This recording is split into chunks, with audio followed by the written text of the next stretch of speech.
एक जंगल था। जंगल में कई सारे जानवर थे। उन्हीं में से एक हाथी थी, पिंकी, जो जंगल के जानवरों के लिए एक होटल खोलती है। वे सारे जानवरों को होटल में आने का निमंत्रण देती है। वह साथ ही साथ अपने मन में सोचती है,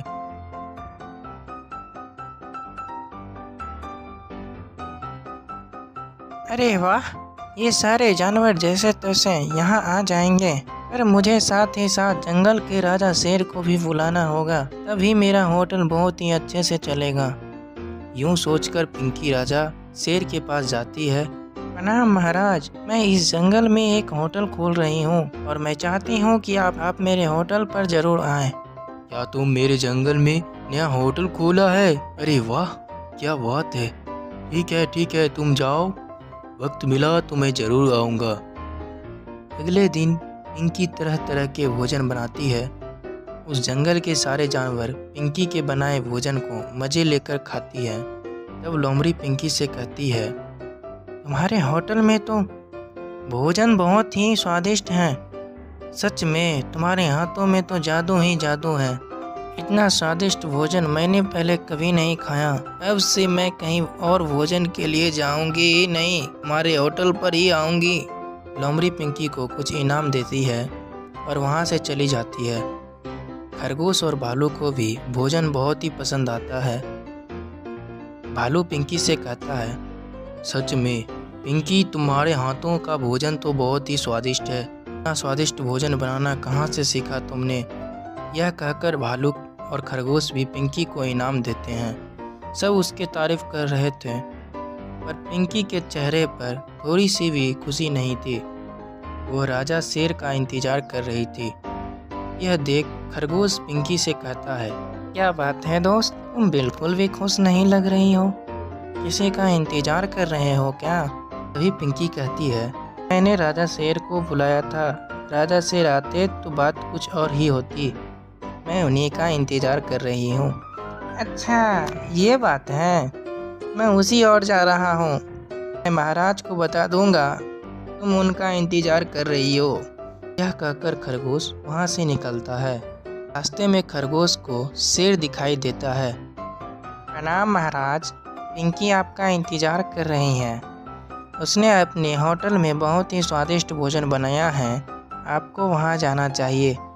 ठीक है, मैं अभी जाता हूँ। खरगोश वहाँ से चला जाता है। इधर शेर शिकार किया हुआ भोजन पेट भर खा लेता है और थोड़ी देर आराम के बाद पिंकी के पास जाता है। शेर को होटल पर आया देख पिंकी खुशी से झूम उठती है और राजा का अच्छे से स्वागत करती है। वह शेर के लिए तरह तरह के भोजन परोसती है, पर शेर का पेट तो भरा हुआ था, वो ज़्यादा कुछ नहीं खाया। वहाँ खड़ा बंदर पिंकी से कहता है, पिंकी, तुम्हारे हाथ का बना भोजन बहुत ही स्वादिष्ट है। मैंने इतना स्वादिष्ट भोजन पहले कभी नहीं खाया। बंदर की ये बात सुनकर शेर जोर जोर से हंसता है और कहता है, लगता है तुम लोग पागल हो गए हो। तो ये बकवास भोजन को स्वादिष्ट भोजन बोल रहे हो। मुझे तो ये भोजन बिल्कुल भी अच्छा नहीं लगा। यह कहकर शेर वहाँ से चला जाता है। पिंकी उदास होती है। तब बंदर पिंकी से कहता है, दोस्त उदास मत हो, देखना एक ना एक दिन महाराज तुम्हारे भोजन की तारीफ करेंगे। यह कहकर बंदर भी वहाँ से चला जाता है। एक दिन शेर को कहीं भी भोजन नहीं मिलता। वह बहुत भूखा था। वह पिंकी के होटल पर आता है। पिंकी शेर को देखकर खुश हो जाती है। तब वह अलग अलग तरह के भोजन बनाकर शेर के सामने परोसती है। शेर बहुत भूखा था। वह तुरंत पिंकी का परोसा हुआ सारा भोजन खा लेता है और कहता है, अरे वाह पिंकी, इतना स्वादिष्ट भोजन है, मज़ा आ गया भोजन करके। अभी पास में बंदर, महाराज, आपको तो पिंकी के हाथ का भोजन बिल्कुल पसंद नहीं है। वह तो आज भी वैसा ही भोजन बनाती है जैसा पहले बनाती थी। इसका मतलब है पहले आपका पेट भरा हुआ था, इसीलिए आप पिंकी का भोजन पसंद नहीं आया। आज आप भूखे हो तो पिंकी का भोजन पसंद आ गया। बंदर का ये बात सुनकर पिंकी से कहता है, पिंकी, मुझे माफ़ कर दो, मैंने इससे पहले तुम्हारे भोजन का अपमान किया। मेरी उस गलती के लिए माफ़ कर दो। ये लो मेरी तरफ से कुछ इनाम।